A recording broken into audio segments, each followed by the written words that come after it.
اور گھر کی عورتیں بھی اس کی مجرم ہیں. اس لیے ہماری ماؤں اور بہنوں کی ذمہ داری ہے کہ ہم اپنے گھروں میں دینی ماحول پیدا کریں.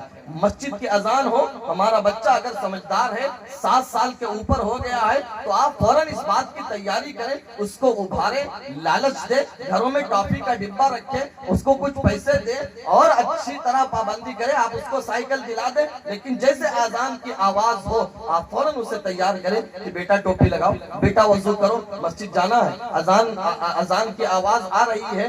بچپن سے ہی آپ اس کی وہ ڈالیں. جب بچہ کھانے کے لیے بیٹھے تو آپ اسے پوچھیں کہ بیٹا ہمارے نبی کھاتے کیسے تھے, ہمارے نبی پانی کیسے پیتے تھے. جب وہ لقمہ اٹھائے تو آپ اسے ٹوکیں کہ نہیں, لقمہ سے پہلے آپ کو پڑھنا کیا ہے. جب پانی اٹھائے تو آپ اسے بتائیں پینے کا طریقہ کیا ہے. ایک دینی ماحول پیدا کریں.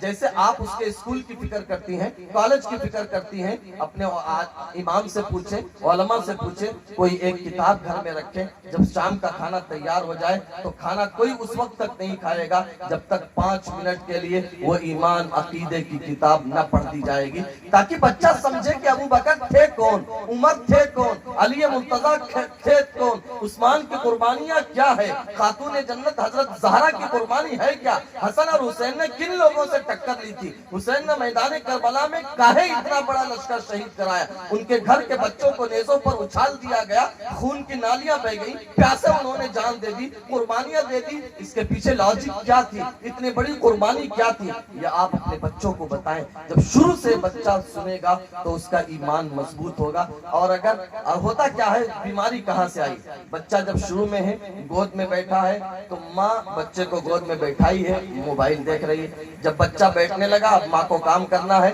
روٹی پکانی ہے, کپڑے دھلنے ہیں, پوچھا لگانا ہے, اب بچہ رو رہا ہے, موبائل تھما دیا. بچہ اور بڑا ہوا, اب اس کی عادت آپ نے بنا دی ہے, موبائل کے بغیر وہ بچہ رہے گا نہیں. دیکھیے ایک بات ذہن میں بیٹھا لیجئے, جیسے عورت کا مزاج بچے میں منتقل ہوتا ہے, یعنی عورت کو کھانسی ہے تو بچے کو کھانسی آنے لگتی ہے, عورت جب بچہ دودھ پیتا ہے, عورت کو سردی ہے, بچے کو سردی ہو جاتی ہے, ایسے ماں کی نیکی, ماں کی بدی لڑکے میں منتقل ہوتی ہے, بچے میں منتقل ہوتی ہے. آپ اپنے بچے کے سامنے, وہ بھی معصوم بچے کے سامنے, جب آپ غلط چیزیں دیکھیں گی, فحش چیزیں دیکھیں گی, بے حیائی کی چیزیں دیکھیں گی, بے حیائی کا برتاؤ اس کے سامنے پیش کریں گی, تو ایسا ہو ہی نہیں سکتا کہ کل بچہ وہ بے حیا نہ بنے. اس بچے کو تو بے حیا بننا ہی ہے. اس لیے شروع سے آپ فوکس کریں کہ ہمارے گھر میں جو بچہ ہے, ہم اس کے سامنے بے حیائی کی حرکت نہیں کریں گے, کوئی ایسی چیز نہیں دیکھیں گے, نہ سنیں گے جس سے اس کے کانوں پر برا اثر پڑے, اس کے دماغ پر غلط اثر پڑے. اور پھر بچہ جیسے جیسے بڑا ہو, اسے آپ رسول کا شیدائی بنائیں, اسے عاشق رسول بنائیں, اسے اس کے دل میں اللہ کی محبت پیدا کریں. بتائیں اسے کہ کل مرنا ہے, کوئی نہیں زندہ رہا ہے, ہمارے اب دادا مر گئے, ہمارے ابا مر گئے, تمہارے پر دادا مر گئے, ہو سکتا ہے دادا بھی مر گئے ہوں, کل تمہارے ابا کو بھی مر جانا ہے, ہمیں بھی مر جانا ہے, کل تمہیں بھی زمین کے کیڑے مکوڑوں میں مل جانا ہے. لیکن کل جب اللہ زندہ کھڑے گا تو ایک خدا کے سامنے ایک ایک حرکت کا جواب دینا ہے. سالوں سال بیت جاتے ہیں, برا نہ مانیے, بلکہ جو ہے 10 سال بیت جاتے ہیں, ہمارے بچوں کے کانوں میں کبھی موت کی آواز نہیں پڑتی. ہمارے بچے کبھی یہ نہیں جانتے کہ نہیں, جس خدا نے صحت دی ہے, جس خدا نے جوانی دی ہے, جس خدا نے یہ طاقت دی ہے, جس خدا نے یہ بزنس دیا ہے, جس خدا نے یہ مال اور دولت دی ہے, جس خدا نے یہ آنکھیں دی ہے, جس خدا نے یہ زبان دی ہے, کل وہی خدا ان تمام کا حساب لینے کے لیے بیٹھا ہوگا. وہ کرسی یا عدالت پر بیٹھا ہوگا, آپ کے منہ پر مہر لگائی دی جائے گی, ہمارے منہ پر مہر لگا دی جائے گی. یہ ہاتھ اللہ سے بولیں گے, یہ ران گواہیاں دے گی, یہ زمین بول پڑے گی, اے اللہ میری پشت پر اس نے ایسا کیا. رجسٹر کھول دیے جائیں گے. انسان گھبرا کر کہے گا مالی ھذا الکتاب لا یغادر صغیرۃ ولا کبیرۃ الا احصاها, کہ ہم نے تو دھانے پور کے بازار میں ایک چھوٹا سا کام کیا تھا, اس رجسٹر میں تو وہ بھی لکھا ہے. تو اس لیے آپ اپنے بچوں کو سمجھائیں, یہاں جو کچھ بھی آپ کر رہے ہیں یہ سمجھیے کہ خدا کا کیمرہ اسے قید کر رہا ہے. کل میدان محشر میں جب ہمارے باپ دادا ہوں گے، سب سے بڑھ کر ہمارے نبی آخر الزماں ہوں گے، صحابہ ہوں گے، ان کے سامنے وہ CD چلا دی جائے گی، اسکرین پر ہماری وہ تمام حرکتیں آئیں گی، ہم نیچے شرمندہ ہو کر صرف کھڑے ہوں گے اور کچھ کر نہیں پائیں گے، سوچیں گے کہ کاش موت آ جاتی، موت کو آواز دیں گے، موت بھی نہیں آئے گی، اور پھر یا تو ادھر یا ادھر کا فیصلہ ہو جائے گا۔ اس لیے اپنے بچوں کے ذہن میں یہ بات سمجھائیں، انشاءاللہ تبدیلی آئے گی۔ تو سب سے پہلا کام یہ ہے ہم اپنے بچوں کی ایمان کی فکر کریں، کسی بھی صورت پر ایمان کا سودا نہیں۔ میں آپ کو ڈیٹیل سے بتاتا اگر وقت ہوتا کہ کیا کیا چیزیں ہیں جو نہ چاہتے ہوئے بھی ہمارے بچوں کے ذہن میں اور ہمارے سلیبس میں اور ہمارے گھروں تک پہنچائی گئی جو ہمارے ایمان کے خلاف ہے، پھر کبھی بتائیں گے انشاءاللہ۔ دوسری چیز، سماج کی بنیاد کن باتوں پر ہونا چاہیے؟ سماج اور معاشرہ، سوسائٹی میں ریڑھ کی ہڈی رکھتے ہیں ماں باپ۔ آپ قرآن جب پڑھیے تو اش اش کریں گے، آپ اپنے خوشی سے کود پڑیں گے کہ قرآن جہاں اللہ کے حقوق کو بیان کرتا ہے فوراً بعد وہ ماں باپ کے حقوق کو بیان کرتا ہے، کہ اللہ کے بعد اگر گویا کی کسی کا درجہ ہے تو ماں باپ کا درجہ ہے۔ اللہ ہمارا خالق حقیقی ہے، اس نے پیدا کیا، ماں باپ ہمارے مالک مجازی ہیں، ماں باپ دنیا میں ہماری پیدائش کا سبب بنے ہیں، اس لیے ماں باپ کی بڑی اہمیت ہے۔ اس حدیث میں حضرت معاذ بن جبل رضی اللہ تعالیٰ عنہ کو اللہ کے نبی نے وصیت کی کہ لا تعقن والدیک، معاذ اپنے ماں باپ کی نافرمانی مت کرنا، وَإِنْ أَمَرَاكَ أَن تَخْرُجَ مِنْ أَهْلِكَ وَمَالِكَ، اگر وہ حکم دے کہ بیوی چھوڑ دو، اگر وہ حکم دے کہ بچوں کو چھوڑ دو، اگر وہ حکم دے کہ مال و دولت کو لات مار دو، تو معاذ مال و دولت کو لات مار دینا۔ حضرت عبداللہ ابن عمر رضی اللہ تعالیٰ عنہما حضرت عمر ابن الخطاب کے صاحبزادے ہیں، ان کی ایک بیوی تھی، وہ اس سے بے پناہ محبت کرتے تھے۔ حضرت عمر نے ان سے کہا کہ طلاق دے دو۔ بظاہر یہ بات سمجھ میں نہیں آ رہی تھی، بیوی سے محبت تھی، اچھی زندگی چل رہی تھی، باپ کہہ رہا ہے بیٹے سے کہ اپنی بیوی کو طلاق دے دو۔ یہ بیٹا اس مقدمے کو لے کر نبی آخر الزمان سید الکونین حضرت محمد مصطفیٰ صلی اللہ علیہ وسلم کے پاس پہنچتا ہے اور کہتا ہے اے نبی جی، میرے ابا حضرت عمر یہ کہہ رہے ہیں کہ میں اپنی بیوی کو طلاق دے دوں۔ رسول اللہ صلی اللہ علیہ وسلم جو اس دنیا میں رشتوں کو جوڑنے کے لیے آئے تھے، جنہوں نے صلہ رحمی کے احکام متعین کیے، اس روئے زمین پر محمد ابن عبداللہ صلی اللہ علیہ وسلم پہلے انسان ہیں جنہوں نے رشتوں کی اتنی اہمیت دی۔ وہ کہہ رہے ہیں اتی ابا کا، عبداللہ اگر ابا کہہ رہے ہیں طلاق دے دو تو طلاق دے دو، یعنی ماں باپ کی بات اتنی ماننی ہے۔ یہ کہنا مقصد ہے، یہ کہنا ہرگز مقصد نہیں ہے کہ آپ صبح اٹھیں اور اپنے بیٹے سے کہیں کہ نہیں اپنی بیوی کو طلاق دے دو، نہیں، یہ کوئی طریقہ نہیں ہوتا۔ وہاں اس کے پیچھے راز کچھ اور تھا، بات کہاں تک مانی جائے گی یہ میں سمجھانے کی کوشش کر رہا ہوں۔ اس لیے سماج اور معاشرے میں، سوسائٹی میں ماں باپ ریڑھ کی ہڈی ہیں، اور ماں اور باپ میں بھی ماں کی اہمیت کیا ہے؟ 3 درجے ماں شریعت نے ماں کو دیے ہیں اور 1 درجہ باپ کو دیا ہے، اور یہ 3 درجہ اس لیے دیا ہے کہ 3 مرحلے وہ آتے ہیں جب ماں کے ساتھ کسی اور کی کوئی شرکت نہیں ہوتی، وہ تکلیف تنہا ماں اٹھاتی ہے، باپ اس میں شریک نہیں ہوتا ہے۔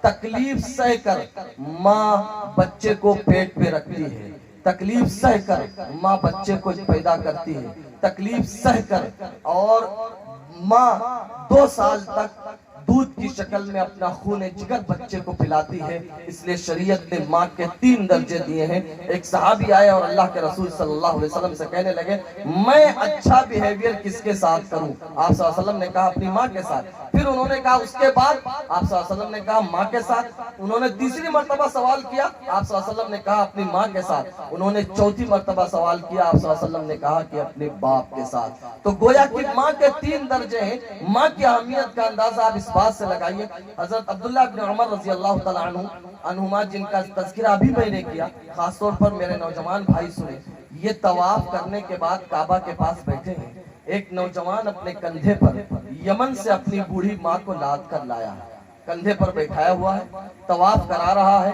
اشعار پڑھ رہا ہے۔ جب طواف سے فارغ ہوا اس نے دیکھا کہ لوگوں نے بھیڑ لگا رکھی ہے، یہ بھی وہاں پہنچ گیا، لوگوں نے بتایا یہ صحابی رسول عبداللہ ابن عمر رضی اللہ تعالیٰ عنہما ہے۔ تو اس نے کہا ایک مسئلہ مجھے بتائیے، میں یمن سے آیا ہوں، اپنی ماں کو کندھے پر سوار کر کے لایا ہوں اور میں نے کندھے پر اپنی ماں کو طواف کرایا ہے، ارأیت ان جزیتها، کیا اس خدمت کے ذریعے سے میں نے اپنی ماں کا حق ادا کر دیا؟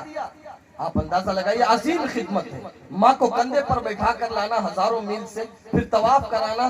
تو حضرت عبداللہ بن عمر نے جو اسے جواب دیا تھا وہ جواب سنیے، انہوں نے کہا تھا وَلَا بِصَفْرَةٍ وَاحِدَةٍ، جب تو پیدا ہو رہا تھا تیری پیدائش کی وجہ سے تیری ماں کے پیٹ میں درد اٹھا تھا، اس درد کی وجہ سے تیری ماں کی زبان سے آہ کی آواز نکلی تھی، تیری یہ خدمت اس آہ کا بدلہ بھی ادا نہیں کر سکتی ہے۔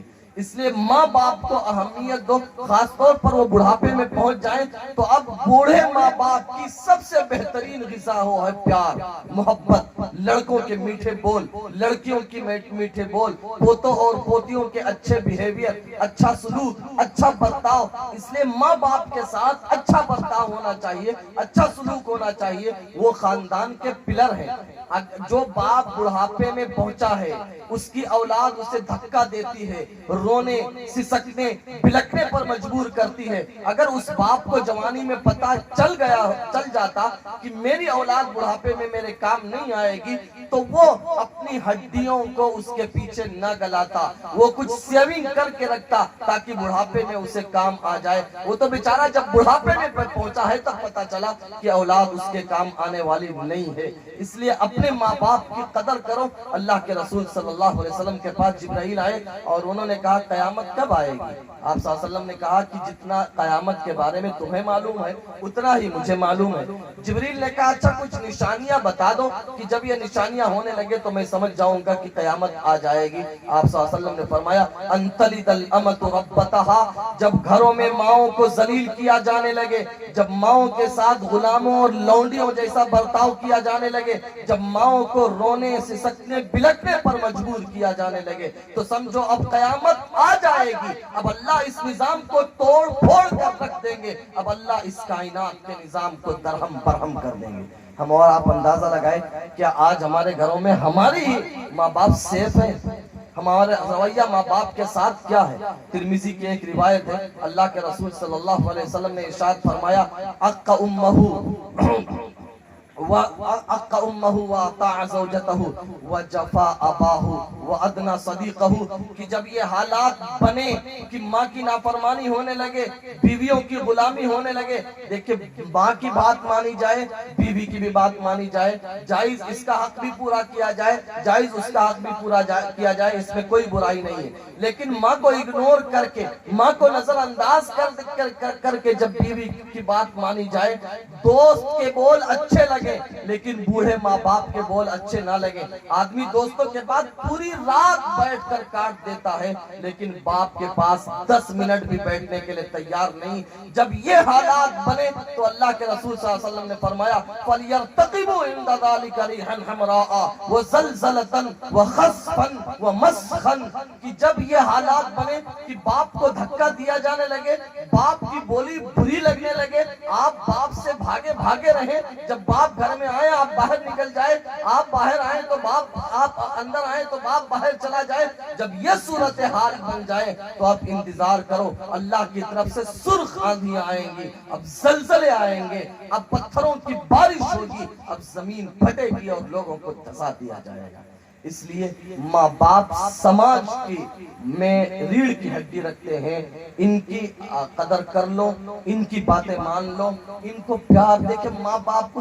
رسول اللہ صلی اللہ علیہ وسلم بوڑھوں کا اتنا احترام کرتے تھے، ترمذی کی روایت ہے ایک بوڑھے آدمی اللہ کے رسول صلی اللہ علیہ وسلم کے پاس آنا چاہ رہے تھے، صحابہ بیٹھے تھے، ان صحابہ کی وجہ سے یعنی بیٹھے ہونے کی وجہ سے بوڑھے آدمی کو اللہ کے رسول صلی اللہ علیہ وسلم تک پہنچنے میں دیری ہوئی، آپ صلی اللہ علیہ وسلم صرف دیری ہوئی تھی، آپ صلی اللہ علیہ وسلم نے فرمایا لیس منا من لم یرحم صغیرنا ولم یوقر کبیرنا، کان کھول کر سن لو، جس کے دلوں میں بوڑھے کا احترام نہ ہو اس کا اسلام سے کوئی تعلق نہیں ہے، وہ محمد الرسول اللہ صلی اللہ علیہ وسلم کے غلاموں میں شمار نہیں کیا جائے گا۔ اور وہی بوڑھے جب ماں باپ کی شکل میں ہوں تو آپ اندازہ لگائیے ان کی اہمیت کتنی بڑھ جاتی ہے۔ اس لیے بوڑھے ماں باپ کی قدر ہونی چاہیے، انہیں میٹھے بول دو۔ دیکھیں تمہیں جو رزق دیا جاتا ہے انما تنصرون وترزقون بضعفائکم، تمہیں جو روزی دی جاتی ہے، تمہاری جو مدد کی جاتی ہے، وہ ان بوڑھوں کے طفیل کی جاتی ہے۔ آپ میں سے کتنے لوگ ایسے ہیں کتنے کے ماں باپ بیمار تھے، 1 مہینے میں 10,000 ان کے علاج پر لگتا تھا، ہم اور آپ اندر سے چاہ رہے تھے بوڑھے میاں ٹپک جاتے تو ٹھیک تھا، یہ ہمارا 10,000 بچ جاتا۔ ارے بہت سارے سوچتے ہیں نہیں، آپ میں سے کوئی ہاتھ اٹھا کر بتا دو کہ جو میرے بوڑھے ماں باپ علاج پر جو ہم خرچ کیا کرتے تھے ان کے مرنے کے بعد آپ نے وہ پیسہ بچایا ہو تو بتاؤ۔ نہیں، کوئی نہیں دکھا سکتا۔ وہ پیسے آپ کو ان بوڑھوں کی برکت سے مل رہا تھا، جب وہ بوڑھے چلے گئے وہ برکت بھی اٹھ گئی۔ اس لیے ان کو غنیمت سمجھو، یہ صرف میٹھی بول کے محتاج ہیں۔ آپ کے گھر میں کھانا پکنا ہی ہے، ایک دن اپنے باپ سے پوچھ لو، ابا جان آج آپ کے مطابق کھانا پکے گا، آپ جو کہیں گے آپ کی فرمائش پر آج ڈش بنے گی۔ بوڑھے کو کھانا کچھ نہیں ہے، 2-4 لقمے کھائے گا، لیکن اس کا کلیجہ خوشی سے پھول اٹھے گا، وہ جوان ہو جائے گا کہ ہماری اولاد اتنی اہمیت ہمیں دے رہی ہے۔ آپ ہفتے میں کسی ایک دن کہہ دیں کہ ابا آج ہم چلتے ہیں، آج ایک ساتھ چائے پی کر آتے ہیں، آج ایک ساتھ ہم ہوٹل پر چلتے ہیں، باپ منع کرے گا کہ نہیں یہ ہوٹل اچھی چیز نہیں ہے، لیکن اس کا کلیجہ ٹھنڈا ہو جائے گا کہ اس گھر میں ہماری اہمیت ہے۔ ایک باپ اس وقت جیتے جی مر جاتا ہے جب وہ دیکھتا ہے کہ جس اولاد کے لیے میں نے اسپتالوں کے چکر کاٹے تھے، جس اولاد کو میں نے اپنے کندھوں پر بٹھایا تھا، جس اولاد نے میرے کندھوں پر پیشاب کر دیا تھا، جس اولاد کے لیے میں بارش میں نیچے کھڑا بھیگتا رہا، جس اولاد کے لیے میں دھوپ میں پسینہ بہاتا رہا، وہی اولاد کہہ رہی کہ تم نے ہمارے ساتھ کیا کیا۔ تو اس لیے ماں باپ کی قدر کرو، ماں باپ بکھریں گے تو سماج بکھر جائے گا۔ آپ کو معلوم ہے امریکہ کی تمام ترقیوں کے باوجود، یورپ کی تمام ترقیوں کے باوجود وہاں کوئی فیملی سسٹم نہیں ہے، فیملی نظام نہیں ہے۔ کیوں؟ اس لیے کہ وہاں کسی کے ماں نہیں، کسی کے باپ نہیں ہے، ایک آدمی کے 10-10 20-20 باپ ہوا کرتے ہیں، ماں ہوتی ہے لیکن اسے بھی دھکا مار کر نکال دیا جاتا ہے۔ تو یہ صورتحال ہے کہ نظام بکھر گیا ہے۔ اگر آپ اپنی گاؤں کو بکھرنے سے بچانا چاہتے ہیں، اپنی بستی کو بکھرنے سے بچانا چاہتے ہیں، اپنے گھر کو بکھرنے سے بچانا چاہتے ہیں، تو بوڑھے ماں باپ کو قدر کریں، اور اس کا صرف ایک ہی وظیفہ ہے اور ایک ہی دعا ہے، اور وہ ہے برداشت برداشت برداشت۔ آپ برداشت کریں، صبر کریں، بولیاں تو سننی پڑیں گی، کبھی بوڑھے ماں باپ آپ کو ناجائز چلائیں گے بھی۔ قرآن کہتا ہے وَمَن نُعَمِّرْهُ نُنَكِّسْهُ فِي الْخَلْقِ، جس کی عمر زیادہ ہوتی ہے اس کے اندر کچھ کمزوریاں اللہ پہ رکھ دیتا ہے۔ اب 55 اور 55 برابر ہیں، اس لیے آپ ان کی برداشت کریں، اللہ تعالیٰ آپ کی مدد بھی کرے گا، آپ کی تربیت بھی اچھی ہوگی۔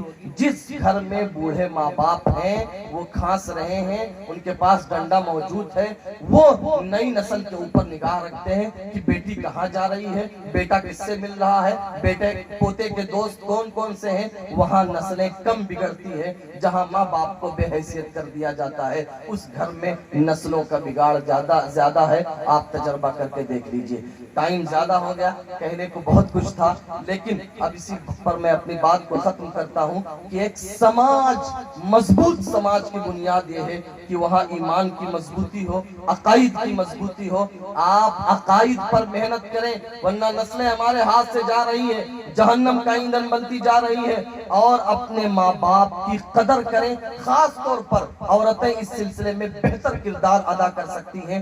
ماں اور بہنوں کی ذمہ داری ہے کہ آپ بازار کی زینت نہ بنیں، آپ موبائل کی قیدی نہ بنیں۔ موبائل نے قید کر لیا ہے، سیریلوں نے قید کر لیا ہے۔ خاص طور پر غارت کرے اللہ تعالیٰ پاکستانیوں کو، انہوں نے پاکستانی سیریل بنائے، ہمارے گھر کی عورتیں اسے عبادت سمجھ کر دیکھ رہی ہیں اور سیریلوں کے سامنے رو رہی ہیں، اور باہر ساس اور سسر کو رلا رہی ہیں۔ وہاں تو ان کو تکلیف ہو رہی کہ اس کے ساتھ زیادتی ہو رہی، یہاں کس کے ساتھ زیادتی ہو رہی ہے انہیں دھیان نہیں ہے۔ اس لیے خاص طور پر عورتیں اپنے سماج سے، اپنے گھروں سے بے حیائی کو ختم کریں، رشتوں کا احترام پیدا کریں، اور رشتوں میں سب سے اولین درجہ ماں باپ ہے۔ دیکھیں ہوتا کیا ہے کہ بگاڑ کہاں سے، یہی بات کہہ کر میں اپنی بات ختم کرتا ہوں، بگاڑ کہاں سے آتا ہے۔ ہر گھر میں لڑائی ہوتی ہے، ہمارے بھی گھر میں، آپ کے گھر میں بھی، لیکن جب ماں کی لڑائی ہے ساس سسر سے، اب ماں اپنے ہی بیٹے کے سامنے دادا اور دادی کی برائی کرتی ہے، ماں کی لڑائی ہے دیورانی اور جیٹھانی سے. ماں اپنے ہی بیٹے کے سامنے چچی اور بڑی اماں کی برائی کرتی ہے.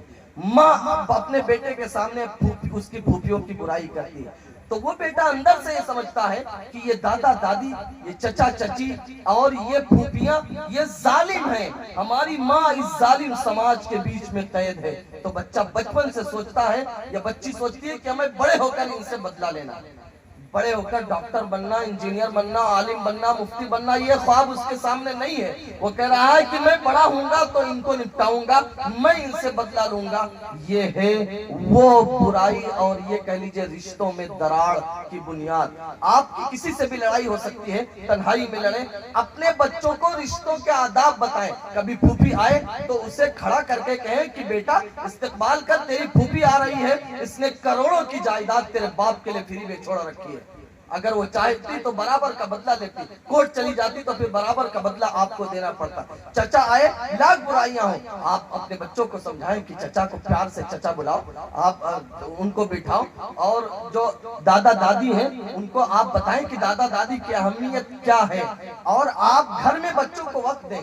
کمال کی بات ہے کہ ہماری عورتوں کے پاس بازار جانے کا وقت ہے، سوٹ ڈیسائیڈ کرنے کا وقت ہے، چپل اور چوڑی لینے کا وقت ہے. ہماری عورتوں کے پاس اگر وقت نہیں ہے تو اپنی اولاد کو دینے کے لیے وقت نہیں ہے.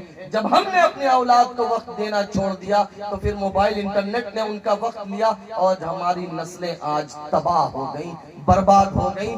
اور بے حیائی نے گھر گھر جگہ پکڑ لی ہے. برائیوں میں ہمارے چھوٹے سے لے کر بڑے تک سارے بچے مبتلا ہیں. اس لیے اپنے بچوں کو وقت دیں، رشتوں کی اہمیت کو سمجھے. اللہ عمل کی توفیق عطا فرمائے. اللہ کہیں سنی باتوں میں جو کمیاں کوتاہیاں ہیں اسے درگزر فرمائے. ہمیں عمل کی نیت سے یہاں سے اٹھنے کی توفیق عطا فرمائے.